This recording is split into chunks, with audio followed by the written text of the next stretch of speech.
Hi friends, welcome back to the channel. എല്ലാവർക്കും പുതിയൊരു വീഡിയോയിലേക്ക് സ്വാഗതം.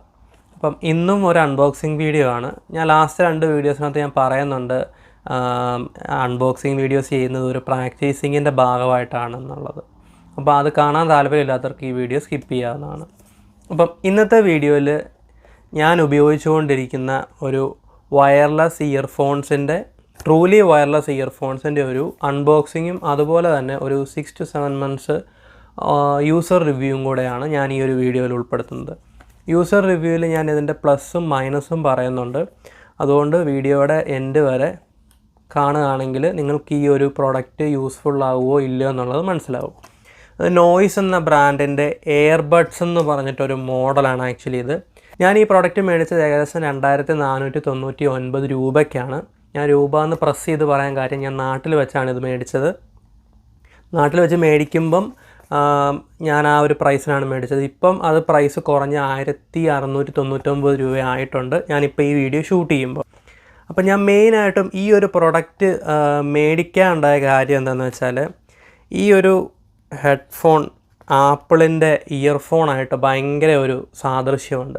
എനിക്ക് ബുള്ളറ്റ് ടൈപ്പ് ഹെഡ്ഫോൺസ് ഇഷ്ടമല്ല, അതായത് ചെവിയിലോട്ട് ഇങ്ങനെ ഇറങ്ങിയിരിക്കുന്ന ടൈപ്പ് ഹെഡ്ഫോൺസ് എനിക്കിഷ്ടമല്ല.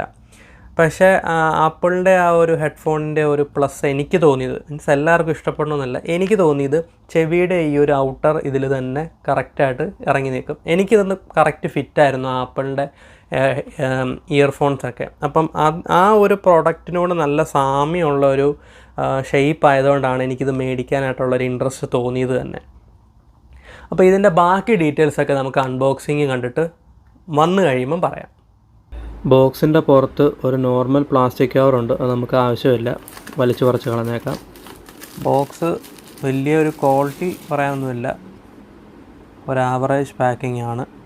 പിന്നെ ബേസിക് ഫീച്ചേഴ്സൊക്കെ കവറിന് പുറകിൽ തന്നെ കൊടുത്തിട്ടുണ്ട്. Touch control, 20 hour total play back time, water resistant, അതുപോലെ USB ചാർജിങ്, അങ്ങനെയുള്ള കാര്യങ്ങളൊക്കെ. ഇനി നമുക്കൊന്ന് ഓപ്പൺ ചെയ്യാം. പ്രൊഡക്റ്റ് ഓപ്പൺ ചെയ്ത് കഴിയുമ്പം അത്യാവശ്യം ഒരു ക്യുഷൻഡായിട്ടുള്ളൊരു ഫോമിന് ചുറ്റുമാണ് ഇതെല്ലാം വെച്ചിരിക്കുന്നത്. നോയ്സ് എന്ന ബ്രാൻഡിങ് കവറിൽ തന്നെ കൊടുത്തിട്ടുണ്ട്. നമുക്കിത് മാറ്റി വെച്ചിട്ട് ബോക്സിനകത്ത് ബാക്കി എന്തൊക്കെയാണ് ഉള്ളതെന്ന് നോക്കാം. നേരത്തെ ഞാൻ പറഞ്ഞിരുന്നു ഒരു ടൈപ്പ് സി ചാർജിങ് ആണെന്നുള്ളത്. അപ്പം mostly type A to type C charging cable തന്നെ ആയിരിക്കും തന്നിരിക്കുന്നത്. പിന്നെ ഓഫ് കോഴ്സ് പേപ്പർ കാര്യങ്ങൾ, വാറണ്ടി കാർഡ്, ഇൻസ്ട്രക്ഷൻ മാനുവൽ. അപ്പോൾ ഇത്രയൊക്കെയാണ് ബോക്സ് ഓപ്പൺ ചെയ്ത് കഴിഞ്ഞപ്പോൾ കിട്ടിയത്. ഇനി നമുക്ക് പ്രോഡക്റ്റ് ഒന്ന് അടുത്ത് കാണാം. കേസിനെ കുറിച്ച് പറയുകയാണെങ്കിൽ എനിക്ക് അത്രയ്ക്ക് നല്ല ഒരു ക്വാളിറ്റി ഫീൽ ചെയ്തില്ല. അത്യാവശ്യം ഒരു പ്ലാസ്റ്റിക് ഫിനിഷ് അത്രയേ ഉള്ളൂ, അല്ലാതെ ഒരു ഹൈ ക്വാളിറ്റി ഒന്നും പറയാനില്ല. ഡോറൊക്കെ ആണെങ്കിലും ഒത്തിരി ഫ്ലിംസി ആയിട്ടാണ് തോന്നിയത്. പക്ഷേ പ്രോഡക്റ്റ് അത്യാവശ്യം ക്വാളിറ്റി ഫീൽ ചെയ്യുന്നുണ്ട്. മാഗ്നറ്റിക് എഫക്റ്റൊക്കെ ആണെങ്കിലും അത്യാവശ്യം ക്വാളിറ്റി തന്നെ ഉണ്ടെന്നാണ് എൻ്റെ ഒരു വിശ്വാസം. ഒരു ഗ്ലോസി ഫിനിഷിലാണ് കൊടുത്തിരിക്കുന്നത്. പിന്നെ ഈ പ്രൊഡക്റ്റിൻ്റെ ഒരു സ്പെസിഫിക്കേഷൻ പറയുകയാണെങ്കിൽ ടോട്ടൽ വെയ്റ്റ് എന്ന് പറയുന്നത് ഏകദേശം 4.5 grams ആണ്. അതുപോലെ സ്പീക്കർ ഡ്രൈവിൻ്റെ സൈസ് എന്ന് പറയുന്നത് 13 mm. ബ്ലൂടൂത്ത് 5.0 ആണ് ഇതിനകത്ത് കൊടുത്തിരിക്കുന്നത്. അതുപോലെ ഇതിൻ്റെ ചാർജിങ് ടൈം ഫുള്ളാകാനായിട്ട് 1.5 മണിക്കൂറാണ് കമ്പനി പറയുന്നത്. അതുപോലെ ഇതിൻ്റെ സ്റ്റാൻഡപ്പ് ടൈമിംഗ് എന്ന് പറയുന്നത് 60 മണിക്കൂറാണ്. പിന്നെ ഒരു സിംഗിൾ ചാർജിൽ അപ് ടു 4 hours യൂസ് ചെയ്യാൻ പറ്റുമെന്നാണ് കമ്പനി അവകാശപ്പെടുന്നത്. 10 മീറ്ററാണ് ഇതിൻ്റെ ബ്ലൂടൂത്ത് റേഞ്ച് പറയുന്നത്. അതുപോലെ തന്നെ ഒരു IPX4 ആണ് വാട്ടർ പ്രൂഫിങ് റേറ്റിംഗ് ഇവർ പറയുന്നത്. ഇനി നമുക്ക് കണക്ടിവിറ്റി ഒന്ന് നോക്കാം. ഫസ്റ്റ് ടൈം ആയതുകൊണ്ട് കുറച്ച് ലാഗ് കാണുമെന്ന് തന്നെയാണ് എനിക്ക് തോന്നുന്നത്. നമുക്ക് നോക്കാം എങ്ങനെ ആവുമെന്നുള്ളത്. ജസ്റ്റ് ബ്ലൂടൂത്ത് ഓൺ ചെയ്യുക, അപ്പോൾ തന്നെ മെനുവിനകത്ത് നമ്മുടെ പ്രൊഡക്റ്റിൻ്റെ നെയിം വരും. ജസ്റ്റ് ക്ലിക്ക് ചെയ്യുക, പെയർ ചെയ്യുക, കഴിഞ്ഞു. ഞാൻ വിചാരിച്ച അത്രയും ലാഗ് ഫസ്റ്റ് പെയറിങ്ങിനില്ല. ഇനി നമുക്ക് ബ്ലൂടൂത്ത് എപ്പോഴും ഓൺ ആണെങ്കിൽ എന്തോരം ടൈം ഡിലേ ഉണ്ടെന്ന് നോക്കാം. അതായത് ഇപ്പം ബ്ലൂടൂത്ത് ഓണാണ്. അപ്പം ഹെഡ്സെറ്റ് കവറിൽ നിന്ന് എടുത്തു കഴിഞ്ഞ് ഉടനെ തന്നെ കണക്റ്റ് ആവുന്നുണ്ട്. അപ്പം നമ്മൾ നോർമലി നമ്മുടെ ഫോണിൻ്റെ ബ്ലൂടൂത്ത് ഓണാണ് എന്നുണ്ടെങ്കിൽ കേസിൽ നിന്ന് എടുത്ത് ചെവി വെക്കുമ്പോഴേക്കും കണക്റ്റഡ് ആവും. അപ്പം നിങ്ങൾ ഈ ഒരു പ്രൊഡക്റ്റിൻ്റെ അൺബോക്സിങ് കണ്ടു കഴിഞ്ഞല്ലോ. ഇനി ഈ ഒരു ഹെഡ്ഫോണിൻ്റെ ഒരു 6 months യൂസർ റിവ്യൂ ആണ് ഞാൻ ഇനി ഈ ഒരു വീഡിയോയിൽ ഷെയർ ചെയ്യുന്നത്. അപ്പോൾ ഫസ്റ്റ് ഇതിൻ്റെ പോസിറ്റീവ് സൈഡ് തന്നെ പറഞ്ഞു തുടങ്ങാം. ഫസ്റ്റ് ഞാൻ പറഞ്ഞു ഇത് ഞാൻ മേടിക്കാനുണ്ടായ കാരണം ഇയർഫോൺസ്, അതായത് ആപ്പിളിൻ്റെ ഇയർഫോൺസിൻ്റെ ഡിസൈനോട് നല്ല സാദൃശ്യമുള്ള ഒരു ഡിസൈനാണ് ഇതിൻ്റെ. അപ്പം എല്ലാവർക്കും ആപ്പിളിൻ്റെ ഇയർഫോൺസിൻ്റെ ആ ഒരു ഷേപ്പ് ഇഷ്ടമല്ല. കാരണം ചിലവർക്ക് ഫിറ്റ് ആകത്തില്ല എന്നുള്ള കംപ്ലയിൻറ്റ്സ് കാര്യങ്ങളൊക്കെ ഞാൻ കണ്ടിട്ടുണ്ട്, റിവ്യൂസും കാര്യങ്ങളുമൊക്കെ. അപ്പം വയർലെസ് ഹെഡ്ഫോണിൽ ആ ഒരു ഡിസൈനുള്ള പക്ഷേ ക്യൂട്ട് ലുക്കിംഗ് ആയിട്ടുള്ള ഒരു ഹെഡ്ഫോൺ വേണമെന്നുണ്ടെങ്കിൽ നിങ്ങൾക്ക് ഈ ഒരു പ്രോഡക്റ്റ് മേടിക്കാവുന്നതാണ്. പിന്നെ അടുത്ത ഒരു പോസിറ്റീവ് എന്ന് പറയാനുള്ളത് ഇതിൻ്റെ ഒരു ഷേപ്പ് തന്നെയാണ്. മീൻസ് ഭയങ്കര കയ്യിലാണെങ്കിലും പിടിക്കാനാണെങ്കിലും നല്ല വലിയ കൈയൊക്കെ ആണെന്നുണ്ടെങ്കിൽ സുഖമായിട്ടത് ഈ ഒരു കേസ് കാണാത്ത രീതിയിൽ നമുക്ക് മുറുക്കെ അടച്ചു പിടിക്കാൻ പറ്റും. പിന്നെ പോക്കറ്റിൽ വെക്കുകയാണെങ്കിൽ കൂടി ഒരുപാട് ബൾജിങ്ങോ കാര്യങ്ങളൊന്നും നമുക്ക് പോക്കറ്റിൻ്റെ സൈഡിൽ നിന്ന് ഫീൽ ചെയ്യത്തില്ല.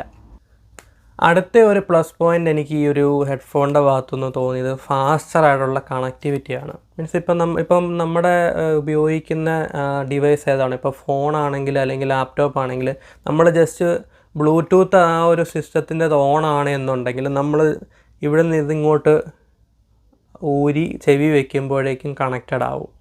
അത്രയും ഫാസ്റ്റാണ് ഇതിൻ്റെ ഒരു മെക്കാനിസം എന്ന് പറയുന്നത്. പിന്നെ അടുത്ത ഒരു പ്ലസ് പോയിൻ്റ് എനിക്ക് ഈ ഒരു ഹെഡ്ഫോൺ ചൂസ് ചെയ്യാനുണ്ടായ കാര്യം എന്താണെന്ന് വെച്ചാൽ ഇതൊരു USB Type-C ചാർജിങ് ആണ്. വയർലെസ് ചാർജിങ് സപ്പോർട്ടിങ് അല്ല. പക്ഷേ നമുക്കറിയാം ഇപ്പോൾ ഒരുമാതിരി എല്ലാ ഡിവൈസസും USB-C ആണ് ചാർജിങ് ഉള്ളത്. അപ്പം ഇത്രയും പൈസ കുറഞ്ഞ് ഇപ്പം എനിക്ക് തോന്നുന്നു മോസ്റ്റ്ലി എല്ലാ വയർലെസ് ഇയർഫോൺസും USB-C ആണ് ചാർജിങ്ങിൻ്റെ ഇതിന് കൊടുക്കുന്നതെന്നാണ് എനിക്ക് തോന്നുന്നത്. ബട്ട് അതൊരു പ്ലസ് പോയിൻ്റ് ആയിട്ടാണ് എനിക്ക് ഫീൽ ചെയ്തത്. പിന്നെ ഈ ഒരു പ്രോഡക്റ്റിൻ്റെ മറ്റൊരു ഫീച്ചർ എനിക്ക് നല്ലൊരു ഫീച്ചറായിട്ട് എനിക്ക് തോന്നിയത് ഇത് IPX4 റേറ്റഡ് ആണ്. അതായത് വാട്ടർ പ്രൂഫ് IPS4 റേറ്റഡ് ആയിട്ടുള്ളൊരു പ്രോഡക്റ്റാണിത്. അപ്പോൾ അത്യാവശ്യം സെറ്റ് പ്രൂഫും കാര്യങ്ങളും അല്ലെങ്കിൽ ഒരു ചെറിയ ഡ്രിസ്ലിംഗ് ആയിട്ടുള്ള സ്ഥലത്തൂടെ ഇപ്പം പോവുകയാണെന്നുണ്ടെങ്കിൽ അത്യാവശ്യം മഴ കൊണ്ട് കഴിഞ്ഞാലും കുഴപ്പമില്ലെന്നാണ് എനിക്ക് തോന്നുന്നത്. എന്ന് വെച്ച് നല്ല മഴയുള്ള സമയത്ത് കൊണ്ട് കേടാവുമോ ഇല്ലയോ അല്ലെങ്കിൽ വർക്കിംഗ് ആവുമോ എന്ന് ചെക്ക് ചെയ്തേക്കരുത്, ദൈവത്തെ ഓർത്ത്. ജസ്റ്റ് എസ്കേപ്പ് എന്നുള്ള രീതിക്കൊക്കെ ഉപയോഗിക്കാവുള്ളൂ. പിന്നെ എനിക്കൊരു തോന്നിയ പ്ലസ് പോയിൻ്റ് എന്ന് പറഞ്ഞാൽ നമുക്ക് സിംഗിൾ യൂസിൽ അപ് ടു 4 hours വരെ നമുക്ക് സിംഗിൾ ചാർജിൽ യൂസ് ചെയ്യാൻ പറ്റും. അതായത് നമ്മൾ ഇടയ്ക്ക് കേസിനകത്തോട്ട് വെക്കാതെ അറൗണ്ട് ഞാൻ ചെക്ക് ചെയ്തപ്പോൾ എനിക്കൊരു 3.5 മണിക്കൂർ വരെ ആക്യുറേറ്റ് ആയിട്ട് കിട്ടുന്നുണ്ട്. അതും എനിക്ക് നന്നായിട്ടാണ് തോന്നിയത്. ഇപ്പം നമ്മളിപ്പോൾ ഒരു സിനിമയൊക്കെ കാണുകയാണെന്നുണ്ടെങ്കിൽ ബ്രേക്കൊന്നും എടുക്കാതെയാണ് കാണുന്നതെങ്കിൽ നമുക്കൊരു ഫുൾ സിനിമ കൂളായിട്ടിരുന്ന് കാണാം, നോ ടെൻഷൻസ്. ഇടയ്ക്ക് ചാർജ് ചെയ്യണം അങ്ങനെയുള്ളതൊന്നും എനിക്ക് തോന്നിയിട്ടില്ല. പിന്നെ എനിക്ക് തോന്നിയ മറ്റൊരു പ്ലസ് പോയിൻ്റ് എന്ന് പറയുന്നത് തീരെ ലൈറ്റ് വെയിറ്റാണ്. ഏകദേശം ഒരു 40 ഗ്രാമിന് താഴെയാണ് ഇതിൻ്റെ വെയിറ്റ് വരുന്നത്. അതുകൊണ്ട് നമുക്ക് പോക്കറ്റിൽ ഇടുമ്പോഴാണെങ്കിലും ഭയങ്കര വെയിറ്റ് ഉള്ളതായിട്ടൊന്നും ഫീൽ ചെയ്യത്തില്ല. അതും എനിക്കൊരു പ്ലസ് പോയിൻ്റ് ആയിട്ടാണ് തോന്നിയത്. പിന്നെ ചാർജിങ്ങിൻ്റെ കാര്യം പറയുകയാണെന്നുണ്ടെങ്കിൽ നമ്മളിപ്പോൾ ഈ കേസ് ഫുൾ ചാർജ് ചെയ്ത് കഴിയുമ്പം നമ്മൾ ഇൻഡിവിജ്വലായിട്ട് നമ്മൾ എടുക്കുമല്ലോ നമ്മുടെ യൂസേജിന് വേണ്ടി. അങ്ങനെ എടുത്ത് വെച്ച് നമുക്ക് 4 പ്രാവശ്യം നമ്മുടെ ഹെഡ്ഫോൺസ് ഫുൾ ചാർജ് ചെയ്യാൻ പറ്റും ഈ ഒരു കേസ് സിംഗിൾ ചാർജ് ഫുള്ളാക്കുകയാണെന്നുണ്ടെങ്കിൽ. അതും എനിക്കൊരു പ്ലസ് പോയിൻ്റ് ആയിട്ടാണ് തോന്നിയത്. കാരണം ഒരു ഹെഡ്ഫോണിനെ അപേക്ഷിച്ച് അതും ഇങ്ങനത്തെ കുഞ്ഞ് വയർലെസ് ഹെഡ്ഫോണിൻ്റെ കാര്യം പറയുമ്പം 4 പ്രാവശ്യം ഫുൾ ചാർജ് ആകുക എന്ന് പറയുമ്പം ഇറ്റ്സ് ക്വൈറ്റ് നൈസ് അല്ലേ. എനിക്കതൊരു നല്ല ഫീച്ചറായിട്ടാണ് എനിക്ക് ഫീൽ ചെയ്തത്. പിന്നെ അടുത്ത ഒരു പ്ലസ് പോയിൻ്റ് ആയിട്ട് തോന്നിയത് ഇതിൻ്റെ ബാറ്ററി ലാസ്റ്റിംഗ് ആണ്. മീൻസ് ചിലപ്പം നല്ലൊരു ഹാർഡ് കോർ യൂസിങ് ആണെന്നുണ്ടെങ്കിൽ പോലും നമുക്ക് ഡിസപ്പോയിൻമെൻറ്റ് ഉണ്ടാകാത്ത രീതിയിൽ ഉള്ള ഒരു ബാറ്ററി ബാക്കപ്പ് ഈ ഒരു പ്രോഡക്റ്റ് തരുന്നുണ്ട്. ഇനി ഇതിൻ്റെ ഒരു നെഗറ്റീവ് സൈഡ് പറയുകയാണെങ്കിലും 2-3 കാര്യങ്ങളുണ്ട്. ഞാൻ പറഞ്ഞു ഞാനിതൊരു 6 മാസമായിട്ട് ഉപയോഗിച്ചുകൊണ്ടിരിക്കുകയാണെന്നുള്ളത്. ഈ 6 മാസവും നല്ല രീതിയിൽ ഞാൻ ഉപയോഗിച്ചിട്ടുണ്ട്. അതായത് ഒരു ദിവസത്തിൽ 1 മണിക്കൂർ അങ്ങനെയുള്ളതൊന്നുമല്ല, നല്ല രീതിയിലുള്ള ഹാർഡ് കോർ യൂസിങ് തന്നെയാണ് ഞാൻ ചെയ്തിട്ടുള്ളത്. അപ്പോൾ അതിൽ നിന്ന് എനിക്ക് മനസ്സിലായത് ഈ ഇയർഫോണിൻ്റെ നമ്മുടെ ഇയർ ടിപ്പ് വരുന്നൊരു ഭാഗമുണ്ടല്ലോ, അതിനവിടെ ഒരു ചെറിയൊരു ബ്ലാക്ക് കോട്ടിങ് പോലത്തെ ഒരു സാധനമുണ്ട്. ഒരു ചെറിയൊരു കവറിങ് ഗ്ലൂ ചെയ്ത് വെച്ചിരിക്കുന്ന ഒരു രീതിയാണ്. എന്നുവെച്ചാൽ ചുമ്മാ ലോക്കൽ ഗ്ലൂ വെച്ച് ഒട്ടിച്ചു എന്നുള്ള രീതിക്ക് ഞാൻ പറഞ്ഞതല്ല. അത് കുറേ നാളത്തെ യൂസേജിന് ശേഷം അത് ഇളകിപ്പോകുന്ന ഒരു രീതി കാണിക്കുന്നുണ്ട്. അപ്പോൾ എനിക്ക് തോന്നുന്നു അത് കറക്റ്റ് ഫിറ്റ് അല്ലാത്തതുകൊണ്ടാണോ അതോ നമ്മളിപ്പം ചെവി വെച്ച് കഴിയുമ്പോൾ ഇയർ വാക്സും കാര്യങ്ങളും ഒക്കെ ചിലപ്പോൾ അതിൽ പറ്റുമല്ലോ. ഇനിയിപ്പോൾ അങ്ങനെ പറ്റി ഇങ്ങനെ ഇളകിപ്പോയതാണോ എന്നൊന്നും എനിക്കറിയത്തില്ല. പക്ഷേ ആദ്യത്തെ നാളുകളിലൊന്നും എനിക്ക് തോന്നിയിട്ടില്ല. പക്ഷേ ഈ അടുത്തിടയ്ക്ക് ഒരു 2 ആഴ്ച ആയിട്ടുള്ളൂ ഈ ഒരു കാര്യം ഞാൻ നോട്ടീസ് ചെയ്തിട്ട്. പിന്നെ ഇപ്പോഴും ചാർജിങ്ങിൻ്റെ കാര്യത്തിലൊന്നും വേറെ പ്രശ്നമൊന്നും എനിക്ക് തോന്നിയിട്ടില്ല. ബാറ്ററി ലാസ്റ്റ് ചെയ്യുന്നതെല്ലാം അങ്ങനെ തന്നെയാണ്. പിന്നെ ഒരു നെഗറ്റീവ് എനിക്ക് തോന്നിയത് റൈറ്റ് സൈഡിലെ ഇയർഫോണിൻ്റെ സൗണ്ട് കുറച്ച് കുറഞ്ഞിട്ടുള്ളതായിട്ട് എനിക്ക് ഫീൽ ചെയ്തു. എന്നുവെച്ച്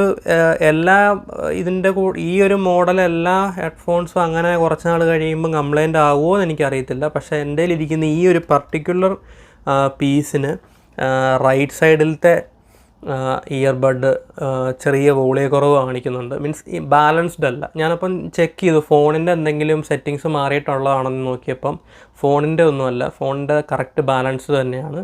പക്ഷെ ഞാൻ ലെഫ്റ്റ് നോക്കുമ്പോൾ കറക്റ്റ് സൗണ്ടാണ് കാണിക്കുന്നത്. പക്ഷേ അതേ സൗണ്ട് തന്നെ ഇത് മാറ്റിയിട്ട് ഇത് വെക്കുമ്പം നേരെ പകുതിയായിട്ടാണ് എനിക്ക് ഫീൽ ചെയ്യുന്നത്. ഇനി ഇതിനകത്തെ ഡ്രൈവറിന് എന്തെങ്കിലും പറ്റിയതാണോ ഇല്ലയോ എന്നൊന്നും അറിയത്തില്ല.